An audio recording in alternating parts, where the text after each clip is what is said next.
بال نکال hair removing کا کیا ہے. شریعت اسلامیہ نے بہت تفصیلی گائیڈ لائنز ہم کو جسمانی طہارت اور صفائی اور پاکیزگی کے اعتبار سے دی ہے. یہ بتا دیا کہ کون سے بال رکھنا واجب ہے، یہ بتا دیا کہ کون سے بال کاٹنا واجب ہے نا. یہ بتا دیا کہ بالوں کو کتنے وقت سے پہلے ختم کر دینا ضروری ہے، کس کو صاف کرنا ضروری ہے اور کس کو تراشنا ضروری ہے یہ بھی بتا دیا ہے نا. کس کو اکھاڑ کے نکالنا چاہیے اس کی ترکیب بھی بتا دی. جیسا کہ حدیث میں آتا ہے مونچھوں کو پست کرو، کاٹو، بغل کے بالوں کو نوچ کر نکالو، اکھاڑو. اسی طرح آتا ہے کہ شرمگاہ کے بال کو کسی دھات سے، میٹل سے صاف کرو، بتا دیا.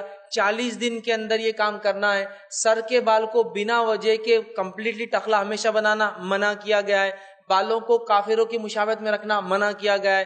داڑھی کو واجب قرار دیا گیا ہے. بھووں کے بال کو اکھاڑنا حرام قرار دیا گیا ہے. تو کتنی ساری گائیڈ لائنس ہیں، ساری چیزیں ہیں. لیکن اب اگر ہم ایسے سوالات کرنے لگے کہ نہیں اب ہاتھ اور پیر کے بال، تو سوال یہ آتا ہے نکالا کیوں جا رہا ہے پہلے، تو پھر ریزن پھر دیا جائیں گے کیوں. ریزن کیا ہے؟ کافروں کی مشابہت کی خوبصورتی ہم دکھیں تو کافروں کی مشابہت حرام. علماء لکھتے ہیں کوئی خاتون یہ کہے پوچھے کیا میں اپنے بالوں کو سامنے سے کاٹ سکتی ہوں؟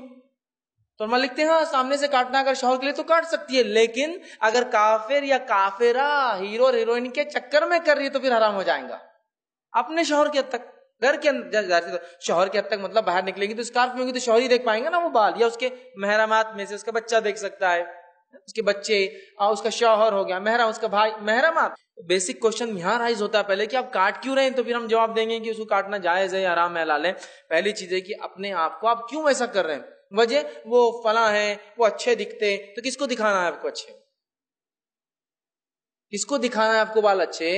جس کے تعلق سے آتا ہے کہ محرمات بھی گھر میں جو چیز دیکھ سکتے ہیں ایک عورت کی، اس تعلق سے علماء لکھتے ہیں محرمات جیسا باپ ہے، بھائی ہے، تو باپ اپنی بیٹی کا کیا دیکھ سکتا ہے، بھائی اپنے بہن کا. تو علماء لکھتے ہیں یہ ہاتھ،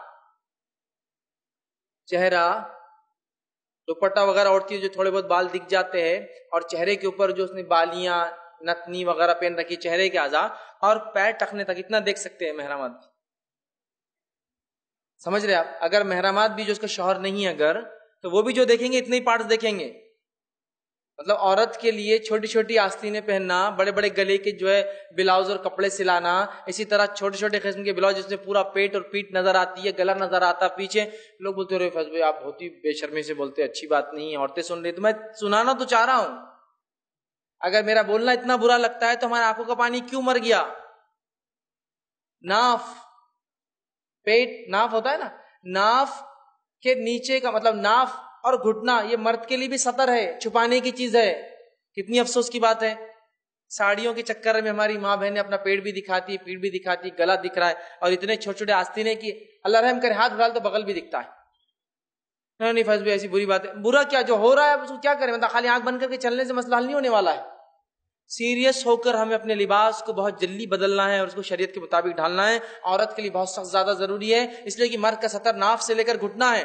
اگر ایک مرد اوپر کچھ بھی نہ پہنے، کسی کافر کے مشابہت میں نہیں، یوں ہی نہ پہنے ضرورت یا اس کو نہیں لگ رہا ہے تو کوئی مسئلہ نہیں. لیکن عورت کے لیے سر سے لے کر پیر تک آپ نے فرمایا کل نساء، عورت جو ہے پوری چھپانے کی چیز ہے، پورا سطر ہے وہ سر سے لے کر پیر تک. یہ سب معاملات ہیں.